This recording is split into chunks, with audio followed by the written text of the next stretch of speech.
ಇನ್ನು ಲಿಂಗಾಯತ ಕೋಟಾದಡಿಯಲ್ಲಿ ಏನು ಲೆಕ್ಕಾಚಾರಗಳು ನಡೀತಾ ಇದೆ ನೋಡೋಣ ಆ ಡೀಟೇಲ್ ಕೂಡ.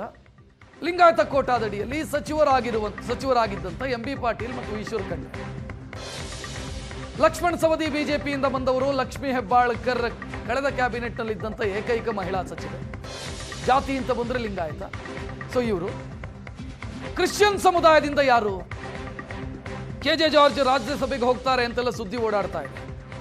ಕೆ.ಜೆ. ಜಾರ್ಜ್ ಬದಲಾಗಿ ಯಾರು ಹಂಗಿದ್ರೆ?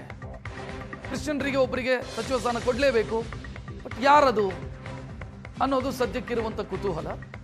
ವಾಲ್ಮೀಕಿ ಸಮುದಾಯದಿಂದ ನಾಗೇಂದ್ರ, ಸತೀಶ್ ಜಾರಕಿಹೊಳಿ, ಒಕ್ಕಲಿಗ ಕೋಟಾದಲ್ಲಿ ಹೆಸರು ಕೇಳಿ ಬರ್ತಾ ಇರೋದು ಕೃಷ್ಣ ಬೈರೇಗೌಡ, ಚಲುವರಾಯಸ್ವಾಮಿ. ಇನ್ನು ಬೆಂಗಳೂರು ಕೃಷ್ಣಪ್ಪ ಅಥವಾ ಅವರ ಪುತ್ರ ಪ್ರಿಯಾ ಕೃಷ್ಣಪ್ಪ ಅವರು ಈ ಕ್ಯಾಬಿನೆಟ್ಗೆ ಸೇರಬೇಕು ಅಂತ, ಸಿದ್ದರಾಮಯ್ಯ ಅವರು ಕ್ಯಾಬಿನೆಟ್ಗೆ ಸೇರಬೇಕು ಅಂತ ಸಾಕಷ್ಟು ಪ್ರಯತ್ನ ಮಾಡಿದರು, ಮುನಿಸಿಕೊಂಡಿದ್ದಾರೆ ಒಂದು ಲೆಕ್ಕದಲ್ಲಿ ಅವರು. ಸೊ ಅವರು ಅಥವಾ ಅವರ ಪುತ್ರ ಪ್ರಿಯಾ ಕೃಷ್ಣ ಇಬ್ಬರ ಪೈಕಿ ಒಬ್ಬರು. ಕುರುಬಾ ಕೋಟದಲ್ಲಿ ಭೈರತಿ ಸುರೇಶ್ ಅಥವಾ ರಾಘವೇಂದ್ರ ಹಿಟ್ನಾಳ್. ಯತೀಂದ್ರ ಸಿದ್ದರಾಮಯ್ಯ ಅವ್ರು ಏನು ಎತ್ತ ಗೊತ್ತಿಲ್ಲ. ಬ್ರಾಹ್ಮಣ ಕೋಟಾದಡಿಯಲ್ಲಿ ದಿನೇಶ್ ಗುಂಡೂರಾವ್.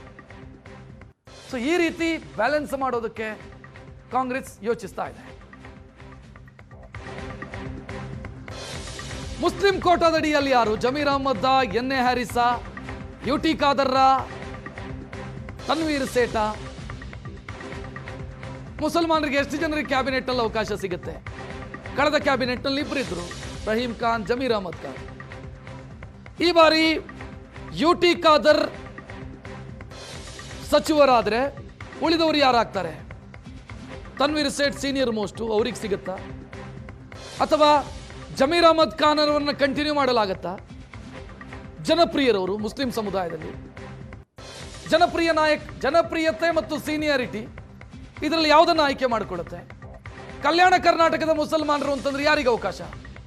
ಕಿತ್ತೂರು ಕರ್ನಾಟಕದಲ್ಲಿ ಮುಸಲ್ಮಾನರಿಗೆ ಸಲೀಂ ಅಹಮ್ಮದ್ ಅವರಿಗೆ ಸಿಗುತ್ತಾ?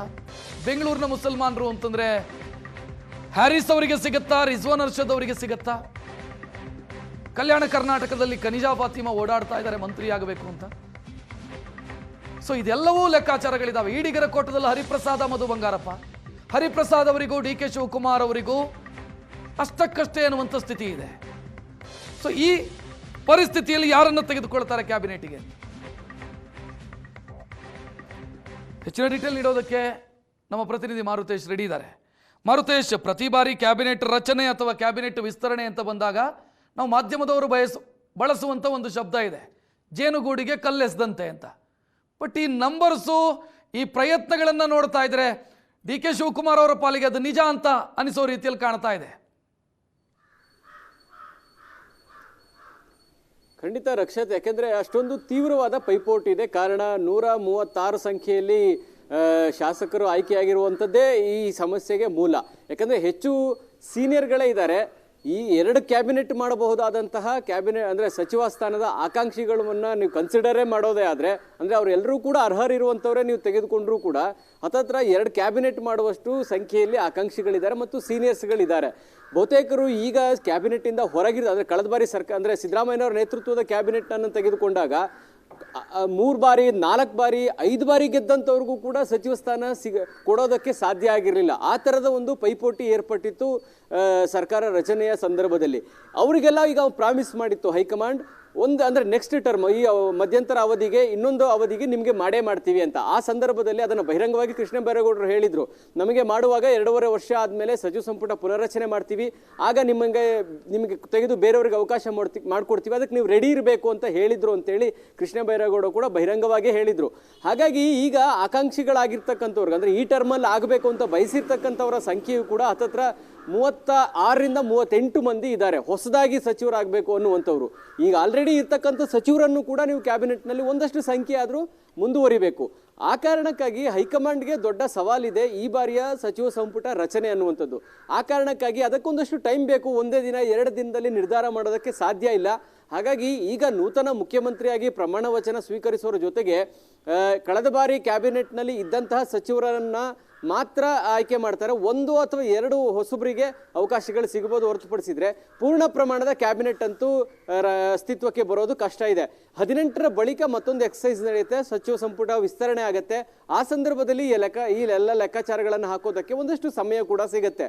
ಯಾಕಂದ್ರೆ ವಿಧಾನ ಪರಿಷತ್ ಮತ್ತು ರಾಜ್ಯಸಭೆ ಚುನಾವಣೆಗೆ ಮತದಾನ ಮಾಡಬೇಕು ಶಾಸಕರು.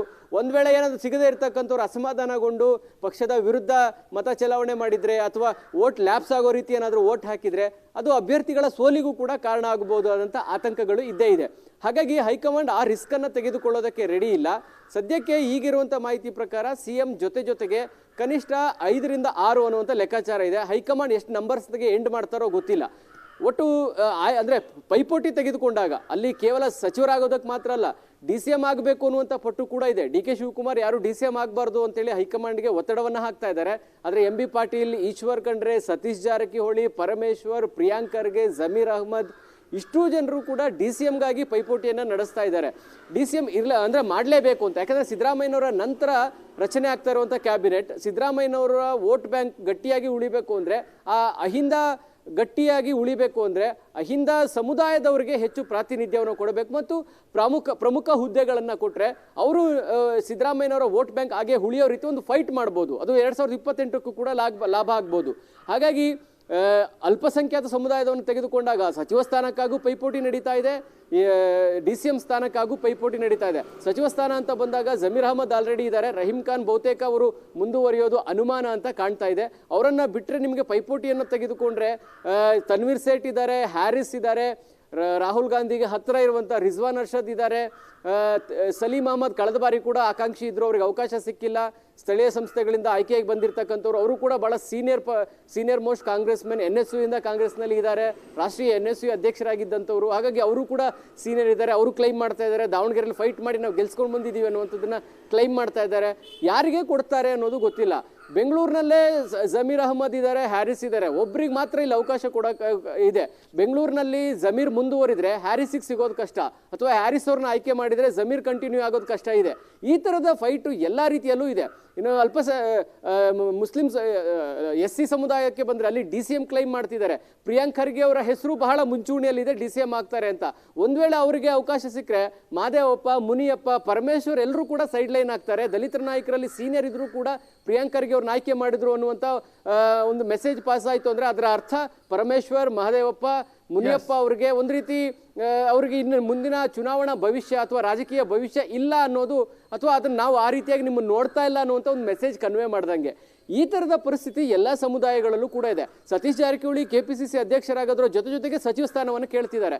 KPCC ಸಚಿವ ಸ್ಥಾನ ಮತ್ತು KPCC ಕೊಡೋದಕ್ಕೆ ಹೈಕಮಾಂಡ್ ರೆಡಿ ಇಲ್ಲ. ಒಂದ್ ವೇಳೆ KPCC ಒಪ್ಪದೇ ಇದ್ರೆ ನಿಶ್ಚಿತವಾಗಿ ಅವರು DCM ಅನ್ನ ಕ್ಲೈಮ್ ಮಾಡ್ತಾ ಇದ್ದಾರೆ. ಯಾಕಂದ್ರೆ ಪ್ರಭಾವಿ ನಾಯಕರು, ಅವ್ರ ಜೊತೆಗೆ ಶಾಸಕರ ಬಲ ಕೂಡ ಇದೆ. DK ಶಿವಕುಮಾರ್ ಅವರ ಜೊತೆಗೆ ಗಟ್ಟಿಯಾಗಿ ನಿಂತ್ಕೊಂಡಿದ್ದಾರೆ ಈಗಿನ ಪರಿಸ್ಥಿತಿಯಲ್ಲಿ. ಹಾಗಾಗಿ DK ಶಿವಕುಮಾರ್ ಕೂಡ ಅವ್ರ ಪರವಾಗಿ ಬ್ಯಾಟಿಂಗ್ ಮಾಡುವಂತ ಸಾಧ್ಯತೆಗಳಿದೆ. ಒಂದ್ ವೇಳೆ ಅವರು DCM ಮಾಡೋದಾದ್ರೆ ಹೆಚ್ಚುವರಿ DCM ಇನ್ನಷ್ಟು ಮಾಡಬೇಕಾದಂತ ಪರಿಸ್ಥಿತಿ ಕೂಡ ಇದೆ. ಅಂದ್ರೆ ಹೈಕಮಾಂಡ್ಗೆ ಇದು ಸುಲಭವಾಗಿ ಬಗೆಹರಿಯುವಂತಹ ಲೆಕ್ಕಾಚಾರ ಅಲ್ಲ ಅನ್ನೋದು ಗೊತ್ತಿದೆ. ಹಾಗಾಗಿ ಒಂದಷ್ಟು ಟೈಮ್ ತಗೊಳ್ಬಹುದು ಅಂತ ಕಾಣಿಸ್ತಾ ಇದೆ ಪೂರ್ಣ ಪ್ರಮಾಣದ ಕ್ಯಾಬಿನೆಟ್ಗೆ ರಚನೆಗೆ. ರಕ್ಷತ್, ಥ್ಯಾಂಕ್ ಯು ಮಾರುತೇಶ್ ಮಾಹಿತಿಗೆ.